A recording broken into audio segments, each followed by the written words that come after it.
Welcome to our YouTube channel guys, जिसका नाम है Epical Science. So last lecture we वो discuss about order of when. तो इस लेक्चर में गाइस हम लोग बात करेंगे ऑर्डर ऑफ ड्रॉ के बारे में। ये मेरा थर्ड लेक्चर है फ्लैबिडोमे के ऊपर, जो मेरी सीरीज चल रही है। तो first of all, order of draw देखने से पहले हम लोग जाने कि एंटीकोगुलेंट क्या होता है, उसके टाइप्स क्या होते हैं, उसका वर्क क्या होता है और कौन कौन से टाइप्स के उसके ट्यूब्स रहते हैं, बराबर है। फिर उसके बाद नॉन एंटीकोगुलेंट क्या होता है और डिफरेंट टेस्ट के लिए कौन कौन सा डिफरेंट हम लोग टेस्ट ट्यूब यूज़ करते हैं एंटीऑक्सीडेंट के, ठीक है। तो गाइस वो जानने की कोशिश करेंगे। तो फर्स्ट आता है हमारा व्हाट इज़ द एंटीऑक्सीडेंट। देखो, मैंने मेंशन किया कि antioxidants are the substance that prevent blood from clotting. Basically क्या होता है पता है क्या, हमारा जो ब्लड होता है, बराबर है, उसमें ना क्लॉटिंग मैकेनिज्म होता है, बराबर है। अभी क्लॉटिंग मैकेनिज्म कहाँ से शुरू होता है, हमारा जो लीवर रहता है ना, वो लीवर में क्या होता है पता है क्या, प्लाज्मा एक्टिवेटर फैक्टर्स रहते हैं, जिसको हम लोग क्लॉटिंग फैक्टर्स भी बोलते हैं। जो टोटल कितने होते हैं, 13 होते हैं, बराबर है।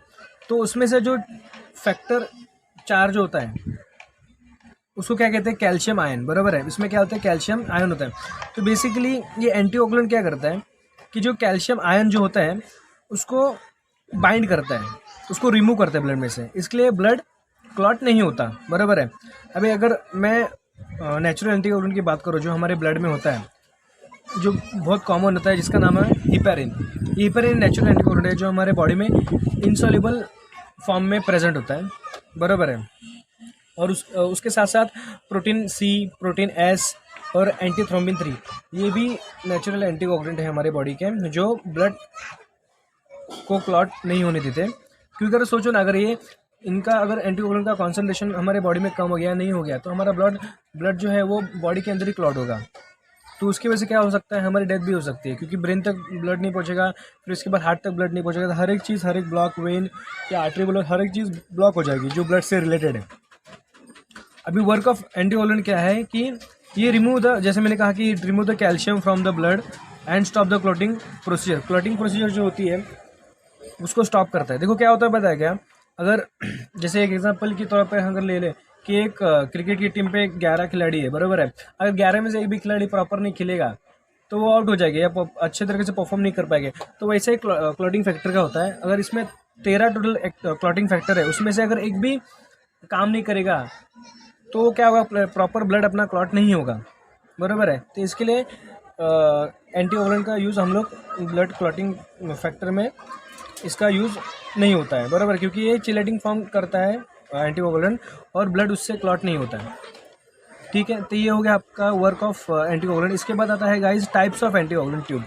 तो इसमें ये इतने ट्यूब्स आते हैं, इतने टाइप्स के, जिसमें फर्स्ट है EDTA, जिसका फुल फॉर्म है ethyl diamine tetra acidic acid, जो लेवेंडर कलर का होता है। फिर उसके बाद आता है फ्लोराइड, ये ग्रे कलर का होता है। ऑक्सलेट भी just like that, grey colour. और उसके बाद जो साइट्रेट होता है वो लाइट ब्लू कलर का होता है। हिपेरिन ये ग्रीन कलर का ट्यूब होता है। अभी हिपेरिन में भी दो डिवाइड ट्यूब है, जैसे लिथियम हो गया, सोडियम हो गया। तो जो लिथियम है, तो जो लिथियम जो होता है ना, वो सेंसिटिव टेस्ट जो होती है उसके लिए ज़्यादा करके यूज़ किया जाता है। जैसे आपका इलेक्ट्रोलाइट हो गया, कैल्शियम हो गया, ये जितने सेंसिटिव टेस्ट है उसके लिए हम लोग इथिलियम जो ट्यूब है ये जिसका यूज़ करते हैं। सोडियम जो ट्यूब होती है वो ज़्यादा करके जो केमिस्ट्री टेस्ट होते हैं उसके लिए हम लोग इसका यूज़ करते हैं। जैसे एसिडिसिपिडी ये ब्लड बैंक में यूज़ करते हैं। ये किसके लिए यूज़ करते हैं पता है क्या, देखो अभी पेशेंट को अगर ब्लड चाहिए, बराबर है, उसको तो ऐसे तो हम लोग ब्लड नहीं देंगे, बराबर है। तो उसके लिए ना एक एंटीऑक्सीडेंट होता है जिसको हम लोग एसिडिसिपिडी बोलते हैं, जो स्टोर करने में हेल्प करता है ब्लड को। जो हम लोग 25 डेज़ के बाद हम लोग जो जैसे अकॉर्डिंग टू पेशेंट का क्या हिस्ट्री है, ब्लड ग्रुप मैच हो रहा है कि नहीं, फिर उसके बाद हीमोग्लोबिन ठीक ठाक है कि नहीं, तो वो ब्लड हम लोग जब पेशेंट को देते हैं ना, तो उसकी कंडीशन अच्छी होनी चाहिए, वो वर्किंग कंडीशन में होनी चाहिए, जितने भी सेल्स है वो बोलते हैं ना लाइव होने चाहिए। उसके लिए हम लोग एसिडिसिपिडी का यूज़ करते हैं, क्योंकि इसमें शुगर रहता है, फॉस्फेट रहता है, हर एक चीज़ रहती है जो आरबीसी को ज़िंदा रखने में हेल्प करती है, ठीक है। इसके लिए हम लोग एसिडिसिपिडी यूज़ करते हैं ब्लड बैंक में। तो गाइस दूसरा है आपका type of non antioxidant tube. अभी देखो type of non antioxidant tube मतलब क्या, कि इसमें एंटीऑक्सीडेंट है ही नहीं, मतलब इसमें जैसे हिपेरिन अपना नॉन सॉल्युबल होता है हमारे बॉडी में, जैसे वो बाहर निकलता है वो सॉल्युबल बन जाता है, तो उससे क्या होता है, वो क्लॉट होता है, क्लॉटिंग उसका मैकेनिज्म शुरू होता है बॉडी के बाहर। तो उसके 2 ट्यूब है, जैसे रेड टॉप ट्यूब है जो रेड कलर का होता है टॉप उसका, SST ट्यूब जिसमें जेल होता है, जिसको हम लोग सीरम सेपरेटर ट्यूब भी बोलते हैं, SST का फुल फॉर्म हो गया। ठीक है, अभी ये जेल का काम क्या रहता है, देखो अभी हम जो नॉन एंटीकोगुलेंट ट्यूब की बात करते हैं उसमें हम लोग क्या लेते हैं, सीरम लेते हैं, बराबर है।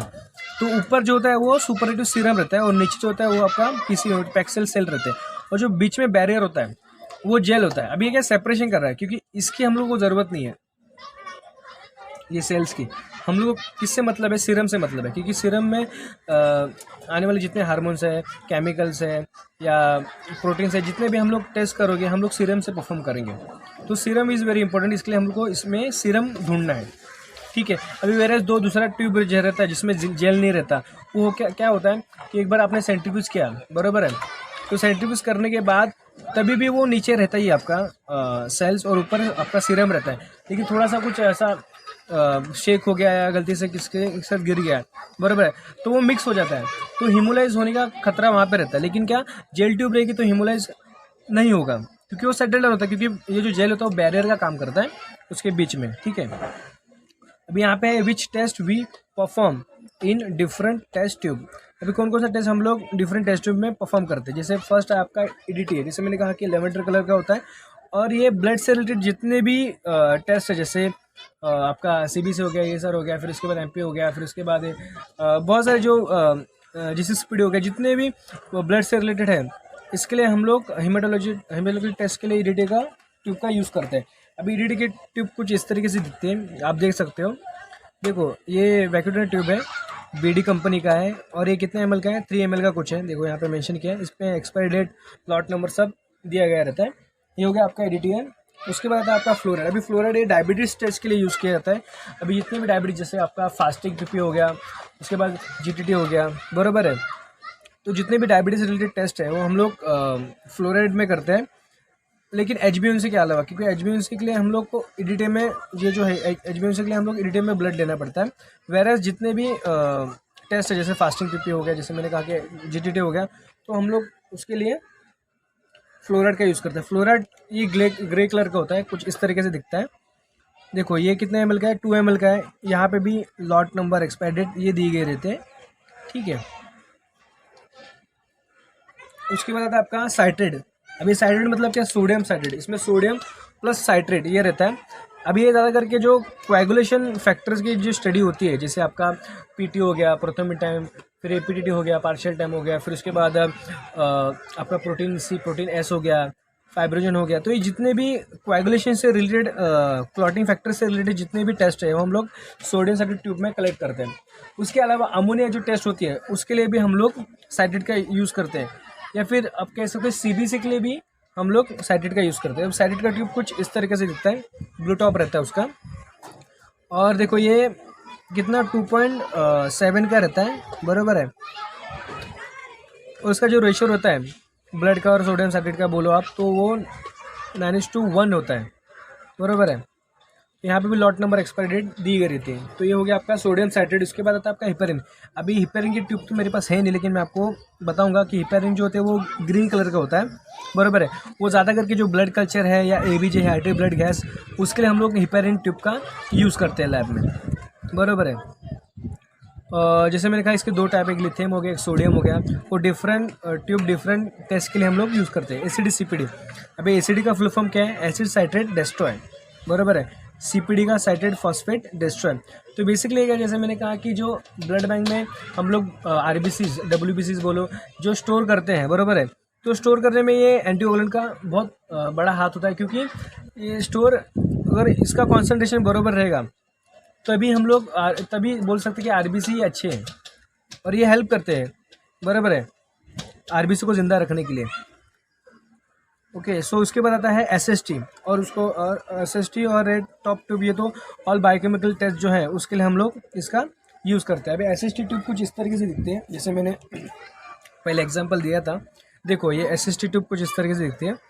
अभी इसका थोड़ा ऐसा रहता है। अभी इसमें क्या रहता है, ये भी JD का ही है, बराबर है। अभी ये कितने ml का है आप देख सकते हो, ये कुछ 4 ml का है ट्यूब, बराबर है। अभी देखो ये देख सकते हो आप, यहाँ पे जेल है, ये जेल है, ये देखो ये पे मेंशन किया ना, ये जेल है। ये जेल क्या करता है, बैरियर क्रिएट करता है।